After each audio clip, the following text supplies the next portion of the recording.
Welcome back. My name is Johnny Garcia, and I'm glad you're joining me today because we will be discussing some very, very important things.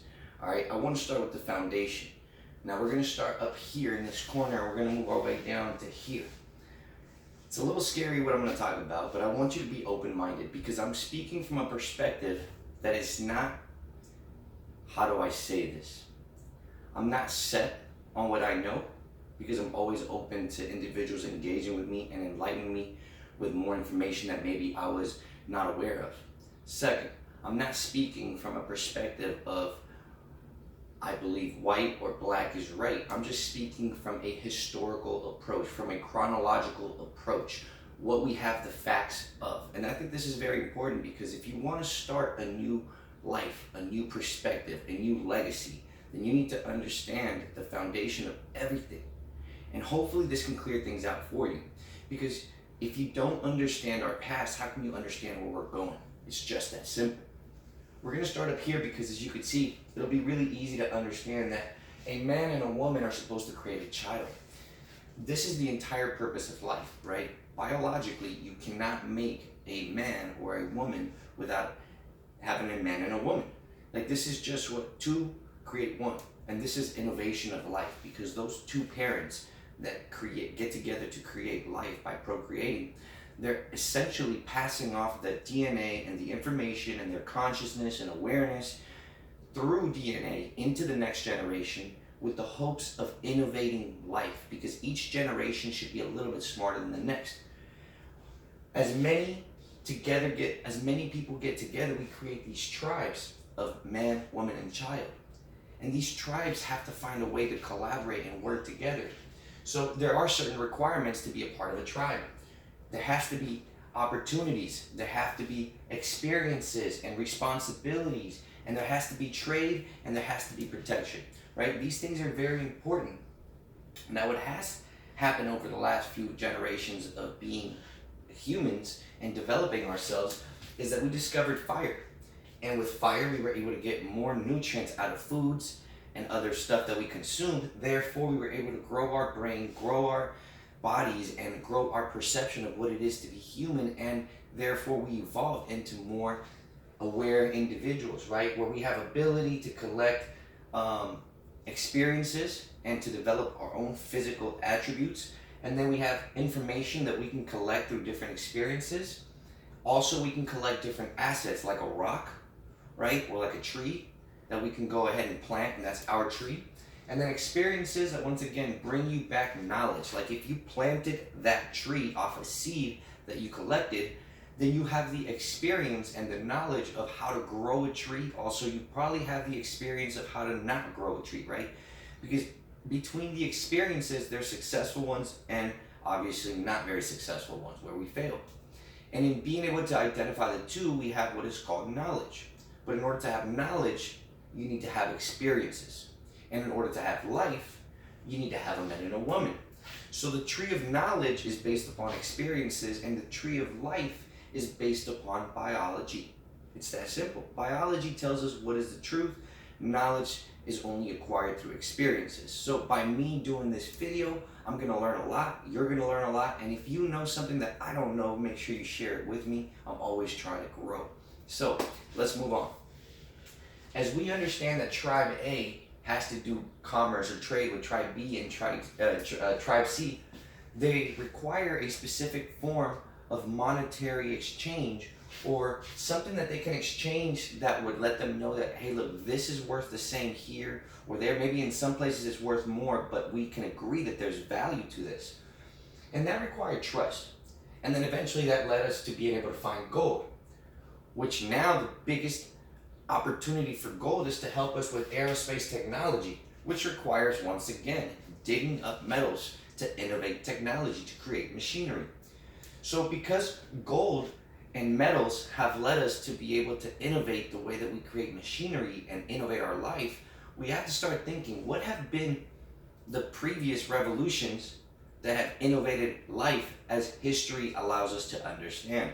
Remember, this is all looking back at the chronological records of proven history and what the dates are out there. So I want you to do your own research. Remember, do your own research. I'm just trying to show you what I've been able to put together.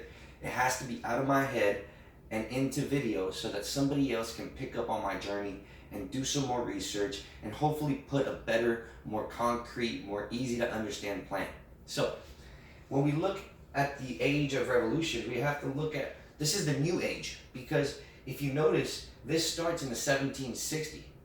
So there must have been a record of history prior to that. And I want you to take note of that, because anything before 1760 right now is not playing part in what we're talking about. So you have to think, okay, are these historical records from 1760 on, are these just from a European-centric perspective? Does this mean that basically this history is coming from Europe? Because it's not coming from Africa. And you need to understand that. There's a big difference. And this is kind of why you have to understand that the ancient Kemet were able to understand principles like this much, much sooner.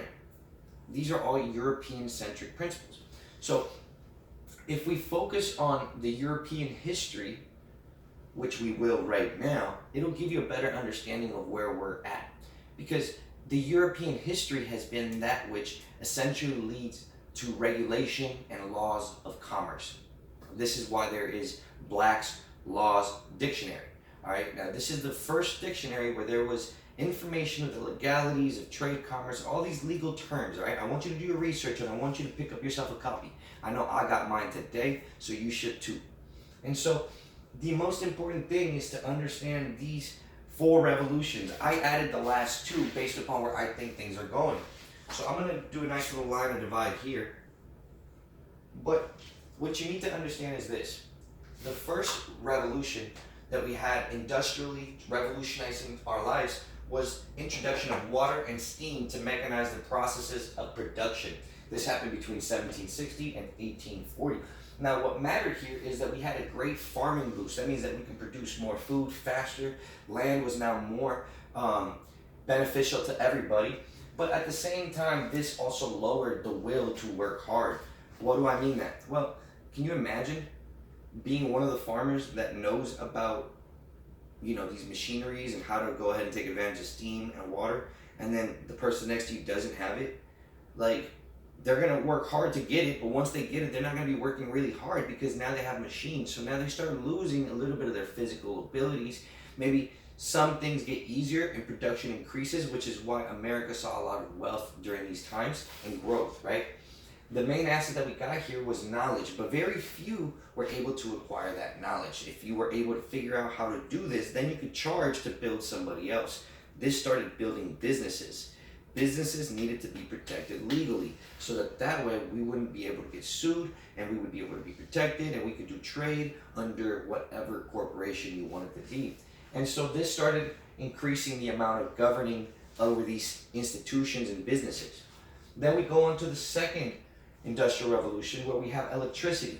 Now, when electricity became more efficiently and more available, right, this increased how much we were able to create different tools and machineries. So therefore we had a gold boom, which is when things started being able, because we could dig things out of the ground faster than with shovels. All right, it's no longer about shovels. We have drills, we have machinery, we could do something.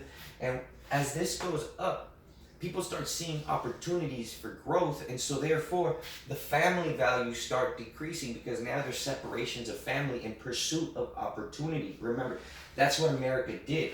1870 and 1914, you know that there's a lot of migrations happening here. A lot of immigrants are coming into the United States because everybody's pursuing that opportunity that maybe other countries did not have yet. This is why the United States was booming, because as the money, right? Because the money idea really became from the Edomites, all right? The Edomites. And so these Edomites, they gave us the idea of banking and how to create money and how to back things up with collateral and all these different things, right? So if you had collateral, then you can get a loan. Loan could then be used to be able to get whatever you wanted.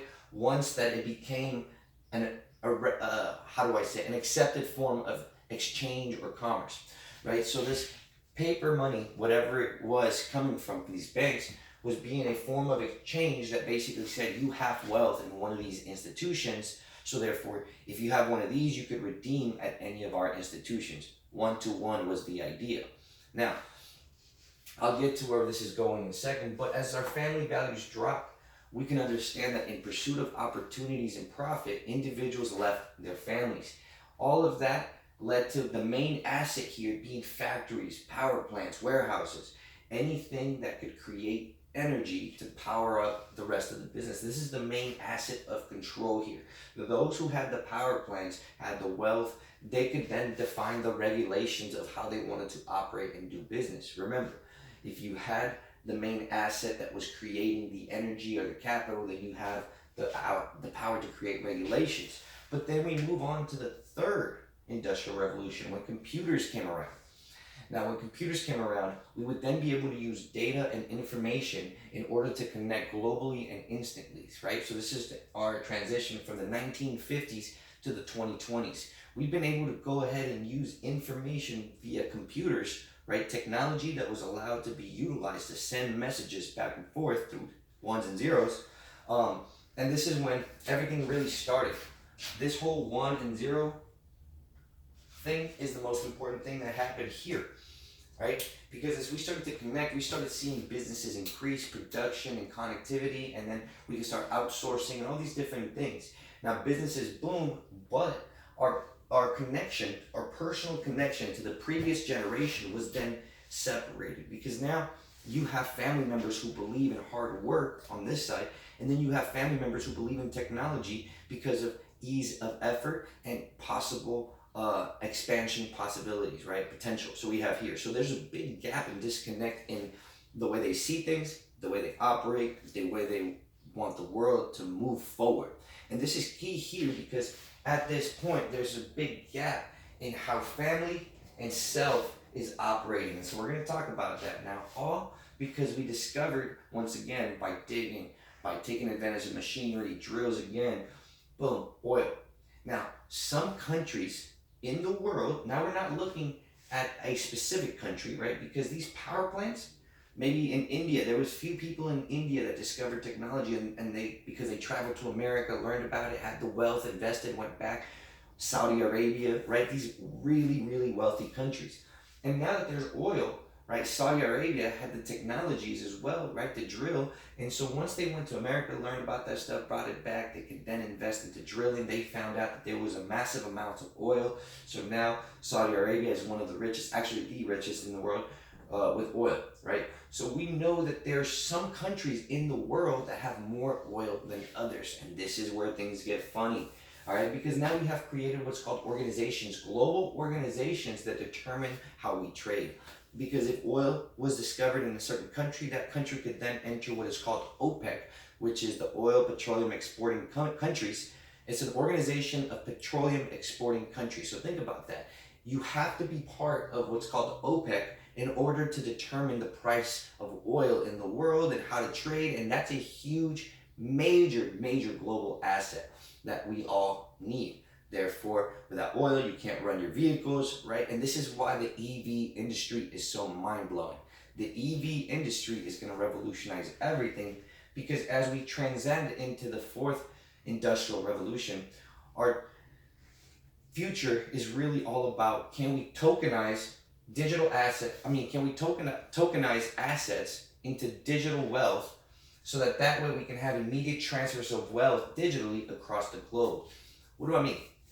We're talking about cryptocurrencies and the ability to tokenize a real estate property in order for giving that property a digital value and a digital certificate of authentication, right? Because you have to authenticate the fact that this physical thing is now digitalized, and then once it's digitalized, who owns the actual deed to that digital form of deed, right? Because it's no longer just a physical form of paperwork that is required. We now need to put that paperwork into digital form. This is what the third revolution was all about. So if we transcend these physical deeds into digital, now it's ones and zeros, then there has to be a currency that can be attached to it, right? So maybe I could pay you, once again, let's use Bitcoin, right? Because it's what is recognized.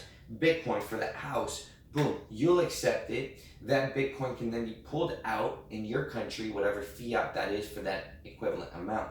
That's important. But see, the thing is that in this phase right here, we have to look back. Are there regulations? Is our current government allow it? Because you have to work backwards, right? This is why I've created this. Because if you notice, as the fourth industrial revolution occurs, we're going to see a massive health boom. People are going to start getting healthier because of this virus. And then we're also going to start seeing a huge decline in individuals who are free thinkers, creatives. But at the same time, we're going to see a blast of individuals who are creative. Now, this is going to separate classes once again. Those that don't know how to use technology will be left behind. Those that know how to use technology will go forward. Then I want to present you with another situation. From those that know how to use the technology and those that don't, which one out of those that know how to use the technology will use it for the community's well-being instead of their own personal profit, right? Because at first, the whole point in an economy was so that the nation itself could feed itself, because if the family could feed itself, whatever they had in extra, they would give to the community so that the community could eat. There is no reason for us to be greedy and have billions of dollars in the bank and then the community is starving, but that's the way things are operating right now. So we want to make a big change, but to make a big change, we have to change the way the current reserve of the currency is working in the world. All right. So this is really important, and I want you to pay attention.